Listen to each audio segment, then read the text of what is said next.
দড়ি লাগলে দড়ি নে, রামিয়া হত্যাকারীদেরকে ফাঁসি দে। আসসালামু আলাইকুম। 2024 সালের পর থেকে শিশু নির্যাতন প্রচুর পরিমাণ বাংলাদেশে বেড়ে গিয়েছে। এখানে যে শিশু নির্যাতনকারীদের পক্ষে উকিল দাঁড়ায়, শিশু নির্যাতনের পক্ষে বড় বড় নেতাকর্মী দাঁড়ায়। কারণ যারা একের পর এক শিশু নির্যাতন এবং শিশু ধর্ষণ করে হত্যা করছে, তাদেরকে যদি 24 ঘন্টার ভিতরে সরাসরি মৃত্যুদণ্ড দেওয়া যেত, তাহলে শিশু ধর্ষণকারী এবং শিশুরা এই বাংলাদেশে বেঁচে যেত। একমাত্র শিশু ধর্ষণকারী এবং বিভিন্ন ধর্ষণকারী বেড়ে যাওয়ার কারণ হলো কি, ধর্ষণকারীরা আইনের ফাঁক ফুক দিয়ে বেরিয়ে যাচ্ছে এবং ধর্ষণকারীদের পাশে উকিল, জজ, ব্যারিস্টার এবং বড় বড় আইনজীবী পাশে থাকে। এই জন্য ধর্ষণকারীরা আইনের ফাঁক ফুক দিয়ে বেরিয়ে যায় এবং ধর্ষণকারীরা একের পর এক শিশু ধর্ষণ থেকে ধরে যুবতী মা বোনদেরকে সহ একের পর এক ধর্ষণ করার সাহস পেয়ে যাচ্ছে। আমি সরকারকে আহ্বান জানাবো, হয়তো এই ধর্ষণকারীদেরকে যদি 24 ঘন্টার ভিতরে ধরে সরাসরি মৃত্যুদণ্ড না দেওয়া যায়, তাহলে দেশের জনগণ এবং দেশের সাধারণ জনগণ, দেশের মানুষ সরকারের দিকে আঙ্গুল উঠিয়ে কথা বলবে। কেন সরকার এত ধর্ষণকারীরা ধরা পড়লে এত তর্জনা, এত বিবেচনা, এত তদন্ত করার পরে করতে করতে 1-2 বছর পালিয়ে যায়? তাই ধর্ষণকারীরা আইনের ফাঁক ফুক দিয়ে টাকার মাধ্যমে আইনজীবীদেরকে, অথবা বিভিন্ন আইনজীবী তাদের পাশে দাঁড়ানোর কারণে এই ধর্ষণকারীরা ছুটে যায়। আমি আশা করি সরকারকে বিনীতভাবে অনুরোধ করছি, দেশের মানুষ আঙ্গুল তোলার আগে সরকারের দিকে ধর্ষণকারীকে 24 ঘন্টার ভিতরে ধরে, ধর্ষণকারী ধর্ষণ করেছে তাকে ধরে সাথে সাথে কোনো আপিল করা যাবে না। এই ধর্ষণকারীকে সাথে সাথে ফাঁসি দিতে হবে এবং সরজমিনে ফাঁসি দিয়ে মৃত্যুদণ্ড তাকে দিতে হবে। তাহলে এই বাংলাদেশের মা বোন এবং শিশুরা, এবং যে রামিয়ার মতন আরো শত শত শিশু ধর্ষণ হয়েছে এই 2024 সালের পরে, তাহলে ধর্ষণকারী কমানো সম্ভব হবে। আমি আশা করি সরকার মহোদয়কে, যদি আপনার কাছে এত ভাবে আইন প্রশাসন এবং এত কিছু আছে থাকার পরও এত ধর্ষণ হচ্ছে, প্রমাণ হচ্ছে, ধর্ষণকারী ধরা পড়ছে, এই ধর্ষণকারীকে ধরে নেওয়ার সময় শুনতে পাই আমরা ধর্ষণকারী ধরা পড়েছে, গ্রেপ্তার হয়েছে, ধর্ষণকারীকে ফাঁসি দিয়ে এবং মৃত্যুদণ্ড হয়েছে, এই কথাটা আমরা শুনতে পাই না। এই রামিয়ার বাবা কিন্তু বলেছে, আমার মেয়ে ধর্ষণ হয়েছে, আমার একটি মেয়ে, নিজে ফাড়া ছিঁড়া জুতা সুই দিয়ে সিলিয়ে গোনা দিয়ে বেঁধে আমি চলি, আমার মেয়ের চাহিদাটা আমি পূর্ণ করি। এতটুক নাবালিকা একটি শিশু তাকে ধর্ষণ করেছে, তার বিচার আমি বাংলার মাটিতে পাবো না।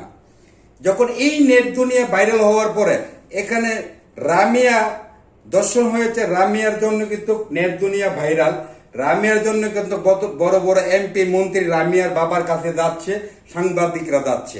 কারণ হলো কি, রামিয়ার বাবা যে বলেছে ধর্ষণ হয়েছে আমার মেয়ে, আমি একটি রৌনান্তে পান্থাপুরায় আমার এক জোড়া জুতা আমি সিলিয়ে গোনা দিয়ে বেঁধে চলি, তারপর আমার মেয়ের সম্পূর্ণ স্কুলের যাবতীয় যা লাগে সবকিছু দিয়ে আমার মেয়ের চাহিদা মিটাই, আমার মেয়ের ধর্ষণ হয়েছে, বাংলার মাটিতে ধর্ষণকারীর বিচার হবে না। এই কথাটা যখন মানুষের ডিপিকে, মানুষের মনে সাড়া দিয়েছে, তখন কিন্তু নেট দুনিয়া ভাইরাল হয়ে এমপি থেকে ধরে, মন্ত্রী থেকে ধরে, বড় বড় নেতাকর্মী থেকে ধরে রাজপথে নেমেছে। রাজপথে নেমে রামিয়ার বাবার কাছে যাচ্ছে, ধর্ষণকারীর বিচার হবে। হ্যাঁ, এটার বিচার হবে। এইভাবে রামিয়ার মতন আরো শত শত শিশু ধর্ষণ হয়েছে, শত শত নারী ধর্ষণ হয়েছে, তাদের বিচারগুলো যেন আমার সরকার মহোদয়কে এবং আইন প্রশাসন যারা আছেন, রাজনীতিবিদ যারা আছেন, আপনারা এই ভূমিকা ছেড়ে একজন ভাইরাল হলে ভাইরাল ব্যক্তির বাড়িতে গিয়ে ধর্ষণ যে হয়েছে তার পরিবারকে সান্ত্বনা দিচ্ছেন। এইভাবে শত শত রামিয়া ধর্ষণ হয়েছে 2024 সাল পরে থেকে, তাদেরকে বিচারের আওতায় এনে গত কিছুদিন আগে আমাদের ব্রাহ্মণবাড়িয়া জেলাতে একটি প্রবাসী ভাইয়ের রাজকন্যাকে ধর্ষণ করে মেরে ফেলেছে, তাকে গ্রেপ্তার করেছে। এখনো তার ফাঁসিটা কেন হয় নাই? এখনো কেন তার ফাঁসিটা হয় নাই? তাকে গ্রেপ্তার করেছে, তাকে যেভাবে পুলিশ ধরেছে, আইন প্রশাসন ধরে হেফাজতে নিয়ে গেছে, জেলে নিয়ে গেছে, এখন এখানে তার কি বিচার করার কি আছে? এখানে তার ডাইরেক্ট বিচার হলো কি, তাকে সরাসরি মৃত্যুদণ্ড, তাকে ফাঁসিতে ঝুলিয়ে জনগণের সামনে কোনো ফাঁসির কাঠগড়া নয়, খোলা মাঠে তাকে ফাঁসি দিয়ে বাংলার মানুষকে বুঝিয়ে দিতে হবে এই দর্শনকারীরা দর্শন করলে এইভাবে বিচার হবে। আমরা চাই এভাবে সরজমিনে এবং বিভিন্ন দেশে আরব কান্ট্রির মধ্যে 24 ঘন্টার ভিতরে দর্শনকারীকে দর্শন করে সরাসরি মৃত্যুদণ্ড দিচ্ছে হাজার হাজার মানুষের সামনে।